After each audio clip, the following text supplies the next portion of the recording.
Hello guys, welcome back to my channel earth mom Dehradun. मैं हूं ज्योति और वेलकम है आप सभी का मेरे चैनल में। अगर आप इस चैनल में इस वीडियो के माध्यम से नए जुड़े हैं तो चैनल को सब्सक्राइब ज़रूर कीजिएगा। वीडियो पसंद आई तो लाइक बटन ज़रूर प्रेस करना, मुझे पता चलना चाहिए कि कितने लोगों को मेरा वीडियो पसंद आ रहा है। रिएक्शन वीडियो में आगे बढ़ते हैं। थोड़ा सा इससे पहले वाला वीडियो मेरा इमोशनल हो गया, मेरा चेहरा देख के आप में से भी बहुत लोग घबरा गए, तो बिल्कुल घबराइए मत, मैं बिल्कुल ठीक हूँ। वो मुझे नींद का पूरा नहीं हुआ था रात में, इस वजह से मेरी जो पहली वाली वीडियो है उसमें शक्ल थोड़ी सी डाउन हो रही है, बट अब मैं बिल्कुल ठीक हूँ। क्योंकि अगर हम ठीक नहीं रहेंगे तो ये तो एक बहुत अच्छा मौका मिल जाएगा ना कि सपना को तो गिरा ही दिया है, सपना को गिरा ही दिया। अब जो चंद लोग उसके लिए थोड़ा सा उसे मोटिवेट कर देते हैं, सपोर्ट भी नहीं बोलूँगी, उसको मोटिवेट कर देते हैं, तो उनके लिए भी बड़ी खुशी की बात हो जाएगी कि चलो हमारे जहरीले कमेंट करके उनको भी फर्क पड़ गया और वो भी घबरा गए। तो जहरीले कमेंट्स के लिए पहले तो मेरे कमेंट सेक्शन में बिल्कुल भी जगह नहीं है। ये जहर उगलना मेरे कमेंट सेक्शन में तो बिल्कुल बंद कर दीजिए। बाकी बहुत सारी जगह होंगी जहाँ पे आप अपना जहर उगल सकते हैं, आप वहाँ पे उगलिए, लेकिन मेरे कमेंट सेक्शन में जहर उगलने के लिए मत आना, ठीक है। खासकर एक रोती हुई महिला को जज करने के लिए मेरे कमेंट सेक्शन में मत आना। मैं बोलूँ अगर कोई इंसान रोने का नाटक भी कर रहा हो ना, रोने का नाटक भी कर रहा हो, मैं तब भी उसके आंसुओं पे उसका मजाक बनाने की हिम्मत नहीं कर सकती। वी नेवर नो, क्योंकि किसी के आंसू का हमें नहीं पता, ये उसका ही दिल और आत्मा जानता होगा कि वो इंसान सच में रो रहा है या झूठ रो रहा है। और गलती से उसके वो आंसू सच्चे हैं तो मैं इस पाप की भागी नहीं बनती। इसीलिए मेरे आगे मैंने जब भी किसी को रोता हुआ देखा है ना, मैंने अपने कदम पीछे ही लिए हैं, लेकिन किसी के आंसुओं को मैंने कभी जज नहीं किया, ना कभी करूंगी। हाँ, हम इमोशनल हैं और मुझे इस चीज़ पे बहुत प्राउड है कि मैं इमोशनल हूँ, मैं इमोशंस में बह जाती हूँ और ये मेरी सबसे बड़ी ताकत है और यही मुझे एक इंसान बनाती है। और मुझे अपनी इस नेचर पे, बिहेवियर पे गर्व है कि मेरे दिल में किसी के लिए हेट नहीं है। मेरे सामने अगर कोई इंसान रोता है तो मैं उसके रोने पे उसको एक हैंकी भी ऑफर करूंगी और उसको रोता हुआ देख के उसके आंसू पोंछ के उसको गले भी लगा लूंगी, चाहे फिर वो मेरा कितना बड़ा दुश्मन हो या वो मेरे लिए कितना सोचता हो, कितना गंदा, कितना बुरा सोचता हो। लेकिन अगर मेरे सामने कोई रोएगा तो मैं उसको रोते हुए देख के हंसूंगी नहीं, मैं उसके पास जाके उसको सीने से लगाऊंगी और उसके आंसू पोंछूंगी। ये मेरा अपना नेचर है और मेरे इस नेचर पे मुझे बहुत प्राउड है, ठीक है। अब आगे बढ़े सपना के लिए। आप सब लोग सपना की अपडेट का वेट कर रहे हैं, सपना कैसी है, क्या कर रही होगी, उसकी क्या अपडेट है, वो ठीक है या वो नहीं ठीक है। गाइस, वो बिल्कुल ठीक होगी, वो बिल्कुल ठीक होगी, क्योंकि वो एक माँ भी है। एक बहू टूट सकती है, एक भाभी टूट सकती है, एक पत्नी टूट सकती है, लेकिन दो मासूम छोटी बच्चियों की माँ नहीं टूट सकती। तो आप बिल्कुल बेफिक्र रहो। अगर वो कल रोई है तो उसका रोना कहीं ना कहीं अच्छा हुआ कि उसके दिल का बोझ हल्का हो गया। पिछले 3-4 ब्लॉग से ना उसकी शक्ल ही बता रही थी कि परेशान चल रही है, डील करने की कोशिश कर रही है। कहते हैं ना, इंसान की शक्ल उसका आईना होती है, लेकिन वो भी आईना उन्हीं लोगों को दिखता है जिनकी रियल आइज होती हैं और जो इस चीज़ को रियलाइज कर सकती हैं। लेकिन जिनके पास आंखें होने के बाद भी वो देखना नहीं चाहते तो हम उनको दिखाना भी नहीं चाहते। जिनकी आंखों पे पर्दा डला है वो पर्दे में ही रहे। मैं उन आंखों की बात कर रही हूँ जो चीज़ें देख पा रहे हैं। और अगर आप देख पा रहे होंगे तो पिछले लास्ट 2-3 व्लॉग में आप सपना की शक्ल देख लेना, उसकी आंखें देख लेना, आपको समझ में आ जाएगा कि वो पिछले 2-3 दिन से, मतलब जो व्लॉग्स उसके पिछले आए हैं, वो पिछले कुछ दिनों से फेस कर रही थी सिचुएशन। एक होता है ना, इंसान अपने आप डील करने की कोशिश करता है कि नहीं बर्दाश्त कर लेते हैं, कोई बात नहीं, डील करने की कोशिश करता है। वो वही डील करने की कोशिश पिछले कुछ दिनों से कर रही थी।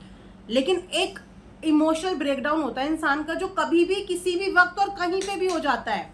इमोशनल ब्रेकडाउन होने के लिए इंसान जगह डिसाइड नहीं करता, समय डिसाइड नहीं करता, दिन डिसाइड नहीं करता।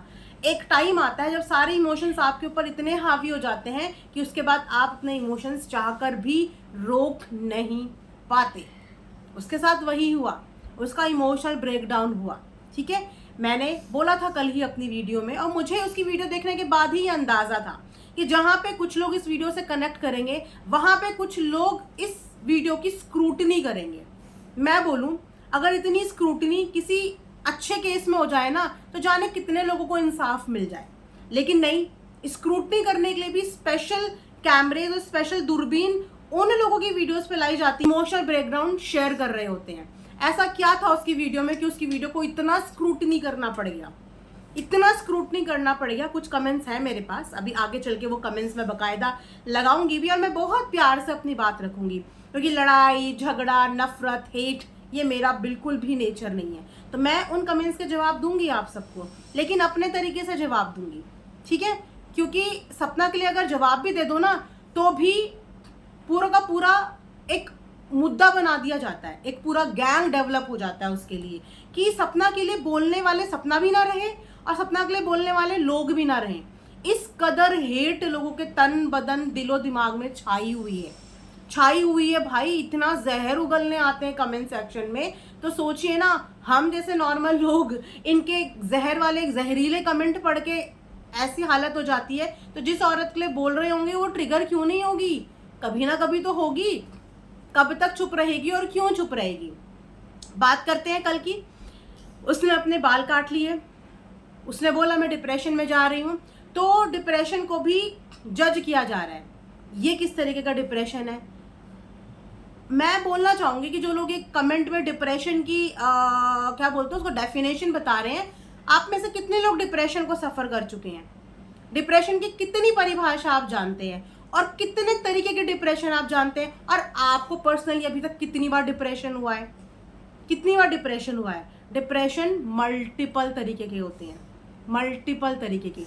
एक बार जाके इस चीज के बारे में रिसर्च जरूर करना, और अगर कोई दूर का पास का जानकार कोई साइकेट्रिस्ट हो ना, तो उनसे जाके एक बार बात करना कि डिप्रेशन किस किस तरीके के और कितने प्रकार के होते हैं, और एक इंसान की डिप्रेशन के कितने साइन और कितने सिम्टम होते हैं।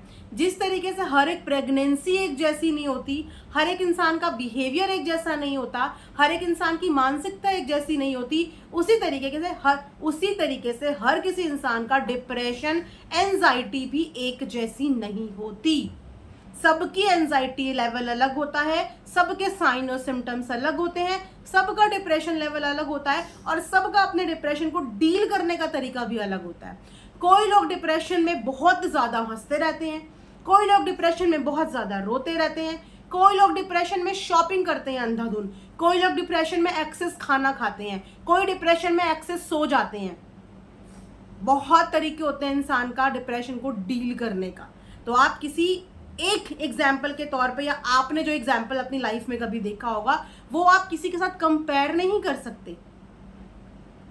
और अक्सर ये चीज नोटिस की गई है कि जब लेडीज हाई डिप्रेशन में होती हैं तो वो अपने बाल काट देती हैं। ये नहीं है कि एक व्लॉगर ने ऐसा किया था, 2 व्लॉगर ने ऐसा किया था, 3 व्लॉगर ने ऐसा किया था। अक्सर ऐसा पाया गया है, फाइंडिंग्स में, रिसर्च में ऐसा पाया गया है कि जब लेडीज अंडर डिप्रेशन जाती हैं तो उसके बाद एक साइन और सिम्टम ये भी होता है कि वो अपने बाल काट देती हैं। एक बार जाके चेकआउट जरूर करना, क्योंकि उसके ऊपर ये प्रेशर होता है कि मैं मर तो सकती नहीं, क्योंकि मेरे पीछे मेरे बच्चे हैं। बैक ऑफ द माइंड यही चलता है कि मैं खुद को कुछ नहीं कर सकती, मैं इतनी मजबूर हूं क्योंकि मेरे पीछे मेरे बच्चे हैं। और जितने भी बच्चे वाली माँ होती है ना, कुछ तो हो जाती हैं ऐसी, इतनी ज़्यादा टूट जाती हैं कि वो अपने बच्चों का ख्याल भी छोड़ देती हैं और अपने साथ कर देती हैं कुछ चीज़ें। लेकिन कुछ माँओं के दिमाग में ये चीज़ रहती है कि मेरे पीछे मेरे बच्चे हैं, मैं अपने आप को इतना हार्म नहीं पहुँचा सकती कि मेरे को कुछ हो जाए, मेरे पीछे मेरे बच्चे अनाथ हो जाएं, और उन बच्चों के पास कोई भी नहीं है माँ के अलावा, कोई भी नहीं। तो जो औरतें ये स्टेप नहीं उठाती हैं और उसके बदले कुछ और उटपटांग चीज़ें कर देती हैं, कोई कपड़े काट देती हैं, कोई अपने बाल जला देती हैं, कोई अपने बाल काट देती हैं, ये सब चीज़ें वो करती हैं एक ऑप्शन के रूप में, काइंड ऑफ रिलीफ, कहते हैं ना बर्डन, जिंदगी से एक बर्डन कम करना। लेकिन यहाँ पे इस चीज़ को भी जज किया जा रहा है, इस चीज़ को भी जज किया जा रहा है, अरे किसी व्लॉग में तो स्क्रूटनी करनी छोड़ दो, किसी व्लॉग को तो इन्वेस्टिगेट करना छोड़ दो कि उस व्लॉग की तुम बाल की खाल उधेड़ रहे हो, व्लॉग के बाल की खाल उधेड़ रहे हो कि बाल काटे तो इसीलिए काटे, वहां बैठी थी तो इसीलिए बैठी थी, ऐसा कर रही थी वैसा कर रही थी। अगर सिर्फ सपना के ही इमोशनल ब्रेकडाउन से प्रॉब्लम है तो ये आप लोगों की प्रॉब्लम है, क्योंकि यहाँ पे ऐसा कोई व्लॉगर नहीं है आज तक जो ऑन कैमरा रोया ना हो। व्लॉगर छोड़ो, beauty vlogger, travel vlogger, cooking vlogger, reaction, roast, एक ना एक टाइम पे हर किसी को रोते हुए हमने यहाँ पे देखा है। तो क्या वो कैमरे के लिए रोते हैं? क्या वो कैमरे के लिए रोते हैं? जो लोग कैमरे पे काम करना सीख जाते हैं ना, अपने फेस के साथ कैमरे को फेस करना सीख जाते हैं, उनके इमोशंस कैमरे के आगे आ जाते हैं कैमरे के आगे। कभी बात करते करते आ जाते हैं, कभी बहुत लो फील करते हैं तो कैमरे के आगे अपनी बात रख देते हैं, क्योंकि कैमरा उनकी जिंदगी बन जाता है। कोई ऐसा व्लॉगर आज तक नहीं है जो ऑन कैमरा रोया ना हो, और जिसने ऑन कैमरा रोते हुए अपने किसी व्लॉग में टाइटल ना डाला हो, थंबनेल ना डाला हो, कैप्शन ना डाला हो, म्यूजिक ना डाला हो। हर व्लॉगर इमोशनल हुआ है और हर व्लॉगर ने ये वीडियो डाली है किसी ना किसी, कभी ना कभी टाइम पे। तो सिर्फ जजमेंट सपना के लिए इसीलिए क्योंकि सपना से स्पेशल नफरत है। अब वो नफरत पता नहीं क्यों है कि उसने ऐसा किसी का पर्सनली कौन सा हार्म पहुंचा दिया है, कौन सा नुकसान पहुंचा दिया है कि उससे इतनी ज्यादा नफरत हो चुकी है। मैं ये बताऊं कि अगर छोटी बच्ची की वीडियो की बात करें ना, छोटी बच्ची की वीडियो में आप उठा के 1 महीने के व्लॉग देख लो, 1 महीने के व्लॉग में देखना कितनी बार रोने का कंटेंट है। 4 से 5 बार आंटी रो चुकी हैं, 3 से 4 बार छोटी बच्ची रो चुकी है। अरे हमने तो आंटी और उस छोटी बच्ची के आंसुओं को तक जज नहीं किया, उसकी वीडियोस तक R&D नहीं करी, उसकी वीडियोस तक स्क्रूटनी नहीं करी कि ठीक है यार रो रही है, ठीक है, किसी के रोने पे क्या जज करे। जब इंसान रो ही गया आपके सामने, इसका मतलब वो हार ही गया आपके सामने। एक हारे हुए इंसान को, रोते हुए इंसान को आप और कितना हरा सकते हो और कितना आप जीत सकते हो। जब इंसान थक जाता है ना सामने वाले के आगे, तो वो रोता है, वो रो चुकी, वो ऑलरेडी आप लोगों के आगे हार ही चुकी है। अब भी दिल नहीं पिघल रहा, आंसू देख के भी मन नहीं भर रहा, आंसू देख के भी दिल नहीं पिघल रहा। तो ये खास मोहब्बत और ये खास प्यार सिर्फ सपना से ही क्यों है? सिर्फ सपना से क्यों है? आइए कुछ 2-4 कमेंट पढ़ लेते हैं, उन कमेंट का जवाब देंगे, बहुत प्यार से देंगे। और उम्मीद करती हूँ कि प्यार की भाषा हर कोई समझता है ना, लेकिन यहाँ पे लोग दादागिरी की भाषा समझाने की कोशिश करते हैं। अगर तू हमारे साथ नहीं तो तू भी हमारा दुश्मन। मतलब अगर तू हमारे जैसा नहीं और हमारे जैसे थॉट्स में हाँ नहीं मिला रहा है, जो कमेंट हम कर रहे हैं अगर उसमें हाँ नहीं मिला रहा है, तो आज से तू भी हमारा दुश्मन। यहाँ पे ऐसी साइकिल और ऐसी चेन चल रही है। तो ऐसी चेन और ऐसी नफरत आपको मुबारक। ऐसी नफरत ना हम पालते और ऐसी नफरत ना मेरे अंदर तो कभी आ सकती, किसी के लिए भी नहीं आ सकती। ठीक है, एक कमेंट पढ़ते हैं। यहाँ पे कमेंट करने वाली का नाम है राजश्री की रसोई। कितना अच्छा नाम है, राजश्री की रसोई। इन्होंने कमेंट किया है, मैं एक बात सबसे पूछना चाहती हूँ। बिल्कुल आप पूछिए। अगर कोई डिप्रेशन में है तो वो ना कोई वीडियो बना के डालेगा, अगर वीडियो डालता है तो शॉर्ट वीडियो नहीं डालेगा, क्योंकि ये समय मैं भी झेल रही हूँ।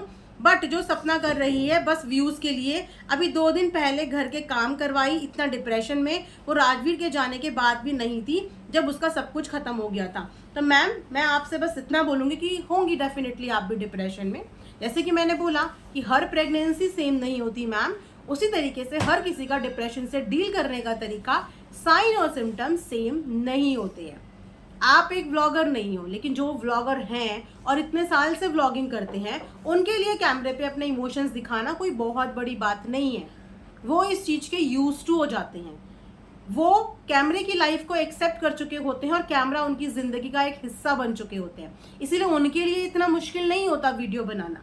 और आप मुझे बताइए, अगर वो वीडियो में अपने फीलिंग्स शेयर नहीं करेगी तो उसको प्यार करने वाली ऑडियंस को कैसे पता चलेगा कि सपना इस समय पे क्या फील कर रही है? अगर सपना अपनी खुशी आप सबको दिखा सकती है, अपना घूमना फिरना दिखा सकती है, तो अगर सपना कभी टूट रही है, कभी परेशान है, तो वो अपनी यूट्यूब फैमिली को क्यों नहीं दिखाएगी? वो अपनी यूट्यूब फैमिली को बिल्कुल दिखाएगी और उसकी यूट्यूब फैमिली ये देखना चाहेगी। अगर हम सपना को हंसते मुस्कुराते हुए देखना चाहते हैं, तो हम, अगर वो परेशान है तो वो ये हमसे क्यों छुपाए? क्यों छुपाए? परेशान है तो परेशान है, रोना आ रहा है तो रोना आ रहा है। यहाँ पे अगर लोगों को एक गलत नेगेटिव कमेंट भी आ जाए ना, तब भी रोते रोते वीडियो बना के आ जाते हैं, एक सिंगल क्रिटिसाइज वाला कमेंट लेके। किसी के चैनल पे जरा सा कुछ हो जाए ना, रोते रोते इंसान आता है, क्योंकि उसके इमोशंस जुड़े होते हैं, उसके इमोशंस जुड़े होते हैं। इसी तरीके से उसकी इमोशंस अपनी ऑडियंस से जुड़े हैं, इस कैमरे के साथ जुड़े हैं, इसीलिए वो आके अपने कैमरे पे अपना दिल हल्का कर देती है। और किसके पास जाए? जब तक पति इस दुनिया में था तब तक अपने घर की कोई इमोशंस उसने कैमरे पे शेयर नहीं करे। घर में ऊंच नीच ऊपर नीचे चीज़ें होती रहती थी, वो डील करती थी, लेकिन कैमरे के आगे उसने हमेशा अपनी एक परफेक्ट ससुराल और एक परफेक्ट फैमिली दिखाई। उस फैमिली में कितने लूप होल्स थे उसने कभी नहीं दिखाया, क्योंकि उस वक्त पे उसके पास अपना एक लाइफ पार्टनर था जिसके साथ वो अपने सुख दुख साझा कर लेती थी। उसके बाद उसके पास दोस्त के रूप में, हमदर्द के रूप में एक ननद थी जिसके साथ वो अपनी चीज़ें साझा कर लेती थी, इसीलिए उसको कभी अपने इमोशंस कैमरे में दिखाने की ज़रूरत नहीं पड़ी। लेकिन अब उसके पास कोई नहीं है, इस चीज़ को आप समझो कि अब उसके पास कोई नहीं है। और जिस फैमिली को उसने इतने सालों से प्यार करके कमाया है, अगर वो फैमिली उसको गलत समझेगी तो क्या वो अपनी यूट्यूब फैमिली को समझाने के लिए अपना दर्द उनके साथ साझा नहीं कर सकती? आप चाहते हो कि दुनिया उसको गलत समझे और वो इस बात का जस्टिफिकेशन देने भी ना आए, वो अपने दिल का दर्द भी ना बनाए। अगर उसको दर्द हो रहा है मैम तो वो रोएगी, अगर उसको तकलीफ हो रही है तो वो रोएगी। कितना एक इंसान से आप स्ट्रांग बनने की उम्मीद करते हो? आपने बोला कि इतना तो डिप्रेशन में वो राजवीर के टाइम पे भी नहीं गई। आपको कैसे पता? क्या जिस समय पे राजवीर भैया इस दुनिया से गए आप सपना के साथ वहां पे मौजूद थी? आप वहां पे देख रही थी, आपने ये चीज़ अपनी आंखों से देखी, आपने उसको रोते पड़ते बिलखते, मतलब आपने क्या करते हुए उसको देखा? आपको कैसे पता कि वो नहीं थी? वो अपने पहले पति के जाने के बाद भी डिप्रेशन में गई थी, बीपी की उसे प्रॉब्लम हुई थी और उसके हेल्थ कंडीशन को देखते हुए ही छोटे वाले भैया ने शादी का फैसला लिया था। छोटे वाले भैया ने, ठीक है, उन्होंने उसको संभाला। उसके बाद भी कई बार उसके डॉक्टर के चक्कर लगते थे, क्योंकि उसको माइग्रेन की प्रॉब्लम भी है और उसको बीपी की प्रॉब्लम भी है। और ये बात उनकी ननद भी बहुत अच्छे से जानती है, क्योंकि उसकी ननद ने भी अपनी भाभी के घंटों घंटों सर दबाए हैं। मैं इस चीज़ को मना नहीं करूँगी, सहारा थे दोनों एक दूसरे का सुख दुख का, घंटों घंटों सर दबाए हैं। तो वो डिप्रेशन में तब थी या नहीं थी? आपने इतनी बड़ी स्टेटमेंट ऐसे दे दी जैसे कि आप वहाँ पे खुद मौजूद रही होंगी। भैया के जाने के 1-1.5 महीने के बाद वो अपना पहला वीडियो लेके सोशल मीडिया पे आई थी। 1-1.5 महीने तक लोगों को यकीन भी नहीं हो रहा था कि ऐसा कुछ हुआ होगा, क्योंकि उसने ऑफिशियली कोई स्टेटमेंट यहाँ दिया ही नहीं था। उसके बिहाफ में बहुत लोगों ने आके बोला, लेकिन वो ऑफिशियली बताने के लिए पूरा 1-1.5 महीने का समय लेने के बाद आई।